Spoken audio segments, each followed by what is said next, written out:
Gumanti ng patutsada ang nooy Chief Presidential Legal Counsel ni dating Pangulong Rodrigo Duterte hinggil sa pahayag ni Claire Castro ng Palasyo na nangako raw ang dating administrasyon na gagawing 7 pesos ang kada kilo ng bigas. Totoo nga ba ito? Alamin natin ang naging sagot ng dating gabinete ni Duterte sa report ni Virgil Parba. Maraming pangako si Pangulong Ferdinand Bongbong Marcos Jr. noong ito'y tumatakbo pa lamang sa pagkapangulo. Isa na rito ang kontrobersyal na 20 pesos kada kilo na bigas. Makalipas ang 3 taong panunungkulan, heto at ipinatupad nga nila ang subsidized na 20 pesos kada kilo na bigas sa Visayas. Ngunit nagtagal lamang ito ng isang araw dahil saad ng COMELEC, gawin na lang daw ito pagkatapos ng halalan. Pero naging sentro ito ng batiko sa publiko dahil bakit daw itinaon ni Marcos Jr. sa halalan at bakit nakadikit pa ang kanyang mukha at pangalan. Dahil dito'y ipinagtanggol ito ni Palace Press Officer at Undersecretary Claire Castro ng Presidential Communications Office. Sa kanyang pahayag ay may banat ito sa dating administrasyong Duterte. Sabi niya, bakit tahimik daw ang mga kakampi ni Duterte matapos itong mangako na gagawing 7 pesos ang kada kilo ng bigas, habang natupad naman daw ni Marcos Jr. ang pangakong 20 peso na kada kilo ng bigas. Dahil dito, bumuelta ang isa sa gabinete ni nooy Pangulong Rodrigo Duterte hinggil sa mga pahayag ngayon na ipinalalabas ni Castro. Ayon kay dating Chief Presidential Legal Counsel Attorney Salvador Panelo, si Castro raw mismo na taga Malacanang ang nagpapalaganap ng fake news sa kanyang mga binibitawang pahayag bilang tagapagsalita ng palasyo. Nilinaw ni Panelo na ang tinutukoy ni dating Pangulong Duterte noon ay mababawasan ng 7 pesos ang kada kilo ng bigas sa pamamagitan ng rice tarification law. Ang purpose nun ay pababain ang presyo ng bigas. At sabi niya, pag yan naging successful, maaring bumaba ang presyo by 7 pesos. I-reduce.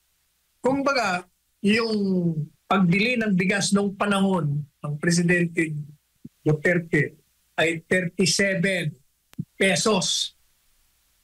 Because of the tarification law, ang goal nila, pag na-implement yun, babagsak ang presyo by 7 pesos. I-reduce. Hindi yung gagawin mong 7 pesos per kilo. Yung palay lang 15 piso yan, 14 na piso ang isang kilo. Paano mo gagawin 7 pesos? Dagdag pa ni Panelo, lalo rang bumabagsak si Marcos Jr. dahil sa mga tulad ni Castro na nagpapalaganap ng kasinungalingan.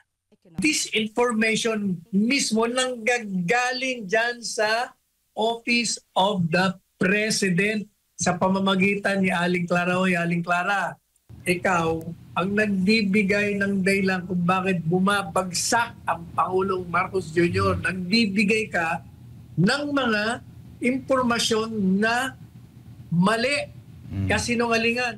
Bilang paglilinaw, tinanong ng isang reporter si Castro kung talaga nga bang sinabi ni dating Pangulong Duterte na gagawin itong 7 piso ang kada kilo ng bigas. Pero si Castro tumangging sumagot.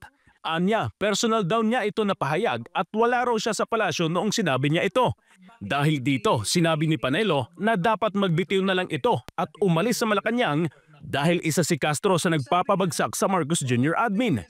Binigyang din ni Panelo na dahil sa papel na ginagampanan, ang mga pahayag ni Castro ay pahayag din ng palasyo.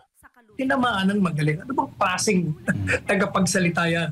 Pag ikaw ay tagapagsalita, ano man ang sabihin mo sa loob at labas ng Malacanang, yan ay galing sa Malacanang. Hindi to pwede yung may sasabihin kang kasinungalingan tapos itatanggi mo sa loob ng briefing. Aling Clara, buti pa, umalis ka na lang dyan kasi sinisira mo ang Pangulong Marcos Jr. Ikaw ang unang sa mga marami pang dahilan na nakapagbagsak ng rating ng boss mo.